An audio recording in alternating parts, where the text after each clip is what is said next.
നമസ്കാരം. അസ്ട്രോളജിക്കൽ ലൈഫിലെ എല്ലാ ഗുരുജനങ്ങൾക്കും ബന്ധുമിത്രാദികൾക്കും 1000 നന്ദി, നമസ്കാരം. ഞാൻ ഡോക്ടർ എം ഷിബു നാരായണൻ, വെമ്പായം. ആയില്യം നക്ഷത്രക്കാരുടെ വേഴ മാറ്റത്തെക്കുറിച്ചാണ് പറയാൻ പോകുന്നത്. ഈ 2026 6 മാസം 2 തീയതി വേഴഗ്രഹം മിഥുനം രാശിയിൽ നിന്ന് കർക്കിടകൻ രാശിയിൽ പ്രവേശിക്കുകയാണ്. അപ്പോൾ 2026 10 മാസം ഈ കർക്കിടകത്തിൽ നിന്ന് ചിങ്ങത്തിലേക്ക് പ്രവേശിക്കും. വീണ്ടും 2027 ജനുവരി മാസം മുതൽ വീണ്ടും അത് കർക്കിടകത്തിൽ വരും. പിന്നെ 2027 6 മാസം 26 തീയതി വരെ കർക്കിടകൻ രാശി തന്നെ ഉണ്ടാവും. അപ്പോൾ വേഴത്തിന് 2 മാറ്റമുണ്ട്. ആയില്യക്കാർ വിഷമിക്കേണ്ട, കാരണം വേഴം 1ലും 2ലും സഞ്ചരിക്കുന്ന സമയമാണ്. നിങ്ങളുടെ ഒട്ടുമിക്ക വിഷമതകളും സന്താന ക്ലേശങ്ങളും സാമ്പത്തിക ക്ലേശങ്ങളും തടസ്സങ്ങളും പരാജയങ്ങളും സന്താനത്തിനെ കൊണ്ടുള്ള വിഷമതകളെല്ലാം മാറിക്കിട്ടും. കാരണം ഇപ്പം വേഴം 12 നിൽക്കുകയാണ്. വേഴം 12 1ലേക്ക് വരുമ്പോൾ നമുക്ക് എല്ലാവിധ ഭാഗ്യങ്ങളും കിട്ടുന്നതും നേട്ടങ്ങൾ കിട്ടുന്നതും സമാധാനവും സന്തോഷമൊക്കെ കിട്ടുന്നതുമായ സമയമാണ്. വേഴഗ്രഹം 1 നിൽക്കുമ്പോൾ സുഖസ്ഥിതി ജയ ആരോഗ്യർത്ഥ സമ്പത്തയ കീർത്തിസ്ഥാന വിശേഷ ലബ്ധിരിതി വിജ്ഞയങ്കലോ. സുഖസ്ഥിതി മനസ്സിനും ശരീരത്തിനുമൊക്കെ സുഖം കിട്ടും. ലോകത്ത് വെച്ച് ഏറ്റവും വലിയ സുഖമാണല്ലോ മനസ്സുഖവും ശരീരസുഖവും. മനസ്സുഖം ഇല്ലാത്തത് കൊണ്ടാണ് കൂടുതൽ ആൾക്കാരും മരിക്കാൻ വരെ തയ്യാറാവുന്നത്. അപ്പം നിങ്ങൾക്ക് മനസ്സിന് സുഖം കിട്ടും, അത് ഏറ്റവും വലിയ കാര്യമാണ്. ശരീരസുഖവും കിട്ടും. ഈ അസുഖങ്ങളെ കൊണ്ട് വിഷമിച്ച് ഭയങ്കര തരത്തിലുള്ള ബുദ്ധിമുട്ട് അനുഭവിക്കുന്ന ആൾക്കാർക്ക് ആശ്വാസമാണ്. ഒരു മരുന്നും മന്ത്രവും രണ്ടും നമുക്ക് വേണം. മരുന്ന് കഴിക്കാൻ പറ്റിയ ആശുപത്രികൾ ധാരാളം ഉണ്ട്, അതുകൊണ്ട് മരുന്നുണ്ട്. കോടിക്കണക്കിന് രൂപയുടെ ഇൻഷുറൻസും ഉണ്ട്. എങ്കിലും നമുക്ക് ശരീരസുഖവും മനസ്സുഖവും കിട്ടുക എന്ന് പറയുമ്പോൾ ഒരു ചെറിയ കാര്യമാണ്. അപ്പോൾ അതുകൊണ്ട് സുഖസ്ഥിതി കിട്ടും, ജയം കിട്ടും, എല്ലാ കാര്യത്തിനും വിജയങ്ങളും കിട്ടും, ആരോഗ്യം കിട്ടും, അസുഖങ്ങൾ മാറും. അർത്ഥസമ്പത്ത് സാമ്പത്തിക നേട്ടങ്ങളും കീർത്തിയും വിശേഷ ലബ്ധി എന്ന് വെച്ചാൽ കാശ് കൊണ്ടും സ്വാധീനം കൊണ്ടും ഒരു കാലത്തും ഒരിക്കലും നേടാൻ പറ്റാത്തതും ഈശ്വരൻ്റെ അനുഗ്രഹം കൊണ്ട് വന്നു ചേരുന്ന വസ്തുക്കൾ, വിദ്യ, ഉദ്യോഗം, വിവാഹം, സമ്പത്ത്, സൗഭാഗ്യം. മക്കളുണ്ടാകാത്തവർക്ക് മക്കളുണ്ടാകാൻ യോഗം, ഉള്ള പിള്ളേർക്ക് വിദ്യ, വിവാഹം, ഉദ്യോഗം, നേട്ടങ്ങൾ കിട്ടും. പിള്ളേരുടെ സ്നേഹം കിട്ടും, നമ്മളെ സ്നേഹം അവർക്ക് കിട്ടും. അങ്ങനെ എല്ലാ ഐശ്വര്യങ്ങളും കിട്ടി സമ്പത്തിനും സമൃദ്ധിക്കുമൊക്കെ ഐശ്വര്യം ഉണ്ടാക്കി തരുന്ന ഒരു സമയമാണ്.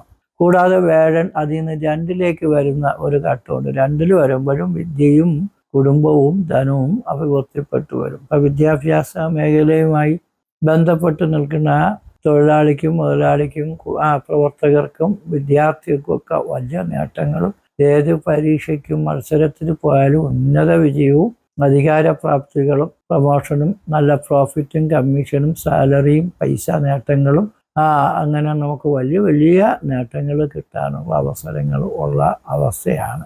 പിന്നെ സംഘം, സമുദായം, രാഷ്ട്രീയം, പൊതുപ്രവർത്തന രംഗങ്ങളിലും ശോഭിക്കും. കലാകാരന്മാർക്കും എല്ലാ പ്രവർത്തന രംഗത്ത് നിൽക്കുന്നവർക്കും അവരുടെ ജീവിതത്തിൽ അവർക്ക് നഷ്ടപ്പെട്ടു പോയ സ്വപ്നങ്ങൾ യഥാർത്ഥമായിട്ട് നേടി ജയിച്ച് സമൃദ്ധിയും സന്തോഷമൊക്കെ കൊണ്ട് ജീവിതം ആസ്വദിച്ച് അനുഭവിച്ച് ജീവിക്കാൻ പ്രാപ്തിയുള്ള ഒരു സമയം. കൂടുതലും ആത്മീകം ദൈവികമൊക്കെ ഉള്ള നാളാണിത്. പിന്നെ ശത്രുക്കൾ ഒഴിയാത്ത നാളും ഇതാണ്. അപ്പം അതുകൊണ്ട് പാമ്പിനെ കണ്ട ആളുകൾ അടിച്ചുകൊല്ലാൻ നിൽക്കുന്നത് പോലെ ആയില്യ നക്ഷത്രക്കാരെ കണ്ട അവരെ പലവരും ഉപദ്രവിക്കാനൊക്കെ ശ്രമിക്കാം എന്ന ഒരു അവസ്ഥയും ഉണ്ട്. എങ്കിലും എത്ര വലിയ ആൾക്കാർ നമ്മളെ അടുത്ത് വന്നാലും പുലിയെ പോലെ വരണം, പൂച്ചയെ പോലെ വരുന്ന ഒരു ഘട്ടമാണ്. അതുകൊണ്ട് വലിയ ഏക്ഷണിയും ഭീഷണിയും ശത്രുതയൊക്കെ മാറിക്കിട്ടുന്ന ഒരവസരം. അതുകൊണ്ട് നമ്മളും വലിയ വിരോധത്തിനും വാശിക്കും അക്രമത്തിനും ഒന്നും പോകണ്ട. നമ്മൾ സ്നേഹമായിട്ട് ഇടപെട്ട തീരാവുന്നുള്ള കാര്യങ്ങൾ മാത്രമേ നാട്ടിലും കുടുംബത്തിലും പ്രവൃത്തിയിലും ഒക്കെ നമുക്കുള്ളൂ. പിന്നെ ആത്മീക വിഷയങ്ങളിൽ 1ാം സ്ഥാനത്താണ് ഈ വർഷം അമ്പലം കെട്ടാൻ, ആശ്രമങ്ങൾ, പുണ്യകർമ്മങ്ങൾ, അതേപോലെ പല പുണ്യ സ്ഥലങ്ങൾ സന്ദർശിക്കാം, വിദേശ യാത്ര, പ്രവൃത്തി ഗുണങ്ങൾ കിട്ടാൻ, സർക്കാരിൽ നിന്ന് അധികാരികളിൽ നിന്നൊക്കെ അംഗീകാരങ്ങളും അവസരങ്ങളും ഒക്കെ കിട്ടാൻ ഒക്കെ യോഗമുണ്ട്. അതുകൊണ്ട് എല്ലാ മേഖലകളിലും നമ്മൾ ചെറിയ ഒരു പ്രവൃത്തി കൊണ്ട് വലിയ നേട്ടങ്ങൾ കിട്ടും. അപ്പോൾ ഈ വലിയ ഭാഗ്യങ്ങളും അഭിവൃദ്ധികളൊക്കെ കിട്ടുമെങ്കിലും നിങ്ങൾ വീട്ടിൽ കിടന്ന് ഉറങ്ങിയാൽ ചിലപ്പോൾ അത് കിട്ടൂല. നിങ്ങൾക്ക് എവിടെയൊക്കെ ജോലിക്ക്, എവിടെയൊക്കെ ബിസിനസ്, എന്തൊക്കെ നമ്മളെ നിവർത്തി കൊണ്ട് നമുക്ക് ചെയ്യാൻ പറ്റും, എന്തൊക്കെ പഠിക്കാൻ പറ്റും, എന്തൊക്കെ ചെയ്യാൻ പറ്റും. ഒരു ജോലി കിട്ടിയാൽ മതി എന്നാണ് നിങ്ങൾ ആഗ്രഹിക്കണം. 10 പേർക്ക് ജോലി കൊടുക്കാനും കൂടി നമുക്ക് പറ്റുമോ എന്നൊന്ന് ആലോചിക്കണം. കാരണം നിങ്ങളൊരു തൊഴിലാളിയല്ല, ഒരു മുതലാളിയായിട്ട് ജീവിക്കാനും കൂടി കഴിവുള്ളവരാണ്. അതുകൊണ്ട് നിങ്ങളുടെ കഴിവുകളെ കൊണ്ട് പല ആൾക്കാർക്കും, സമൂഹത്തിനും, വ്യക്തികൾക്കും, തൊഴിലാളികൾക്കും ഒക്കെ തന്നെ വലിയ ഗുണങ്ങൾ ചെയ്യാൻ പറ്റുന്ന ഘട്ടവും കൂടിയാണ് ഈ സമയം. അപ്പോൾ നിങ്ങളെ കൂടെ നിൽക്കണവരെ വിശ്വസിക്കുക, അവർ നമ്മളെ ചതിക്കാതെ നമ്മൾ ശ്രദ്ധിക്കുക. ഭക്തിയോടുകൂടി പോയാൽ നിങ്ങളുടെ കേസിനും വഴക്കിനും ശത്രുതയ്ക്കൊക്കെ സമാധാനം കിട്ടാനും നല്ല വിജയങ്ങൾ നേടി നമുക്ക് പുരോഗതി പ്രാപിക്കാനും പറ്റും. കാരണം ഈ വേഴനെന്ന് പറയുന്ന ഗ്രഹമാണ് സൗരവത്തിലെ ഏറ്റവും വലിയ ആള്. അപ്പൊ ആ വേഴനെന്ന് പറയുന്ന ഗ്രഹം നമ്മൾ ജനിച്ച രാശി എന്ന് പറയുന്ന കർക്കിടകക്കൂറിൽ വരെ അത് ഉച്ചത്തിലാണെന്ന് പറയും. ശുംഖസ്ഥിതേ തനുപദോ സദനസ വീരാം ജേതാന്തിഷാം കലുഭവേൽ പ്രഥമാന തേജോ എന്നാണ്. അപ്പൊ സദനം നല്ല പൈസകൾ കിട്ടും, സ്വീരം ഉത്സാഹം, വീരത്വം കിട്ടും. ജേതാവ് എന്ന് വെച്ചാൽ ഏത് പരീക്ഷയ്ക്കും മത്സരത്തിനും പോയി വിജയിച്ച് നേടി വരുന്ന ആളാണ് ജേതാവ് എന്ന് പറയുന്നത്. തോറ്റ് തൊപ്പിയടിച്ചവനെ ജേതാവ് എന്ന് പറയുള്ളൂ. അഭിമാനവും തേജസ്സും ഐശ്വര്യവും ഒക്കെ കിട്ടും.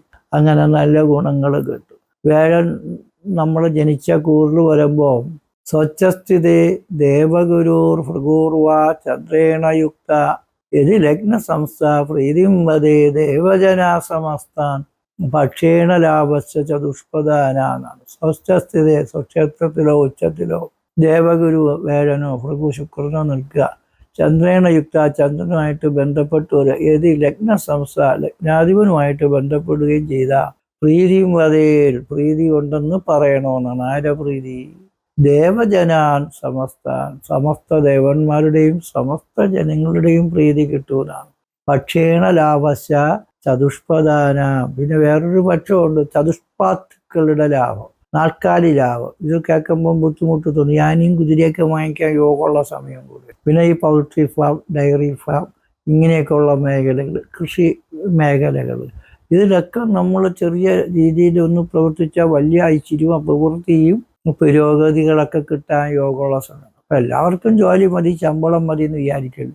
നമുക്ക് പുതിയൊരു സംരംഭം തുടങ്ങാനും ഉള്ള പരിപാടികൾ വിജയം കിട്ടാനും അത് ലൈസൻസ് കിട്ടാനും ആദരവ് കിട്ടാനും അംഗീകാരം കിട്ടാനും സമൂഹത്തിൽ നമുക്കെല്ലാം പിടിച്ചു പറ്റി നിൽക്കാൻ പറ്റുന്ന തരത്തിലുള്ള നേട്ടങ്ങൾ കിട്ടാനും ഒക്കെ തന്നെ നമുക്ക് ഭാഗ്യയോഗമൊക്കെ ഉള്ള സമയം. പിന്നെ ജാതകം കൂടെ ഒന്ന് പരിശോധിച്ച് നോക്കണം. ജാതകത്തിൽ നല്ല ദശാകാലങ്ങളാണെങ്കിലും മഹാഭാഗ്യങ്ങളുള്ള ജാതകമാണെങ്കിലും അങ്ങനെ നമുക്ക് മഹാഭാഗ്യങ്ങൾ കിട്ടാൻ യോഗം ഉണ്ടെങ്കിലും നമ്മളൊന്ന് പ്രവർത്തിച്ചാൽ മാത്രമേ പറ്റൂ. അപ്പോൾ ഈ സമയത്ത് ചെറിയ പ്രയത്നം കൊണ്ട് വലിയ നേട്ടങ്ങൾ നമുക്ക് കിട്ടാനും ചെറിയ കാര്യങ്ങളെ കൊണ്ട് വലിയ ഭാഗ്യങ്ങൾ മാത്രമല്ല എല്ലാവരുടെ പ്രീതി, സഹായം, സന്തോഷം കിട്ടാനും ഒക്കെ തന്നെ നമുക്ക് യോഗമുള്ള ഘട്ടവും കൂടെയാണ്. അങ്ങനെ വേഴത്തിൻ്റെ സഞ്ചാരകാലം. കാരണം വേഴനെന്ന് പറയുന്ന ഗ്രഹം ബുദ്ധിയും പുത്രനും സ്നേഹ ദേഹമർത്ഥം ഗുരുത്വവും സുഖവും മന്ത്രത്വം നയവും വസയും ഗുരുവനാണ്. ബുദ്ധിയുടെ ആളാണ്. അപ്പോൾ ആ കാര്യങ്ങൾ ആലോചിച്ച് ചിന്തിച്ച് പ്രവർത്തിക്കാനുള്ള അതിവിശേഷ ബുദ്ധി നമുക്ക് കിട്ടും.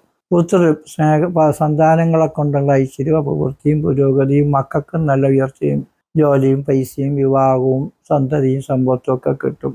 സ്നേഹം കിട്ടും, എല്ലാവരുടെയും സ്നേഹ ബഹുമാനങ്ങൾ കിട്ടും. ദേഹം കിട്ടും എന്ന് വെച്ചാൽ ശരീരത്തിന് ഓജസ്, തേജസ്, അതേപോലെ ഐശ്വര്യം, സൗന്ദര്യം ഇതൊക്കെ വർദ്ധിക്കും. നമ്മൾ ഉണങ്ങി ശരീരമൊക്കെ ക്ഷയിച്ചു പോയവർക്ക് പോലും അവരുടെ ആരോഗ്യവും ശരീര സൗന്ദര്യവും ഒക്കെ തിരിച്ചു കിട്ടുന്ന സമയം. അങ്ങനെ നമുക്ക് സുഖവും മന്ത്രത്വം സുഖങ്ങൾ മന്ത്രജപങ്ങളെ കൊണ്ടും ആത്മീക ദൈവിക കർമ്മങ്ങളെ കൊണ്ടും ഒക്കെ ഉള്ള ഈശ്വര പ്രീതിയും. മന്ത്രത്വം എന്ന് പറയുമ്പോൾ മന്ത്രിമാരുടെ അനുകൂലയും അധികാരികളുടെ പ്രീതിയും, അതേപോലെ നമ്മൾ എന്തെങ്കിലും അധികാരികളെ സമീപിച്ച അവരുടെ ഭാഗത്തു നിന്ന് സർക്കാരിൻ്റെ ഭാഗത്തു നിന്ന് അനുകൂലപരമായ സഹായങ്ങളും ഒക്കെ കിട്ടുന്ന സമയം. എല്ലാ തരത്തിലും നമുക്ക് നല്ലത്. ജാതകം കൂടെ ഒന്ന് നോക്കി ജാതകത്തിൽ എന്തെങ്കിലും ഗ്രഹപ്പിഴ ഉണ്ടെങ്കിൽ അതിന് പരിഹാരം ചെയ്യണം. ജാതകം പരിശോധിക്കുന്ന ജനനത്തീയതി, ജനിച്ച സമയം, ജനിച്ച ജില്ല, പേര്, നക്ഷത്രം, ഫീസ് ഇതൊക്കെ അയച്ചു തന്നാൽ നോക്കിത്തരാം. പിന്നെ കാലഭൈരവ സ്വാമി ക്ഷേത്രത്തിലെ ദർശനം, പൂജ, വഴിപാടുകൾ നടത്തുന്നതും നല്ലതാണ്.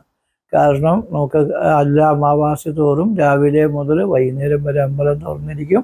രാവിലെ ഗണപതി പൂജ, 10 മണിക്ക് മൃത്യുഞ്ജയം, അതേപോലെ പിതൃക്ക് ബലി തർപ്പണാദികളുണ്ട്. 4 മണിക്ക് സർപ്പപൂജയുണ്ട്, ഭദ്രകാളി പൂജയുണ്ട്. 5 മണി തൊട്ട് 6:30 7 മണി വരെ പാല്, തൈര്, വെണ്ണ, കളഭം, കുങ്കുമം, പനിനീര്, കരിക്ക് മുതലായ വിശിഷ്ട ദ്രവ്യങ്ങളെ കൊണ്ടുള്ള അഭിഷേകം, പുഷ്പാഭിഷേകമുണ്ട്, ഭസ്മാഭിഷേകം മുതലായ എല്ലാ കാര്യങ്ങളും നടത്തിപ്പോരുന്നുണ്ട്. അപ്പോൾ എല്ലാവർക്കും പങ്കെടുക്കാൻ താല്പര്യമുള്ളവർ വാട്സപ്പിലേക്ക് മെസ്സേജുകൾ അയയ്ക്കുക. നിങ്ങൾക്ക് എല്ലാവർക്കും ഈ വേഴമാറ്റം വളരെ വിജയകരവും നേട്ടകരവുമാണ്. അതുകൊണ്ട് വിഷമിക്കേണ്ട.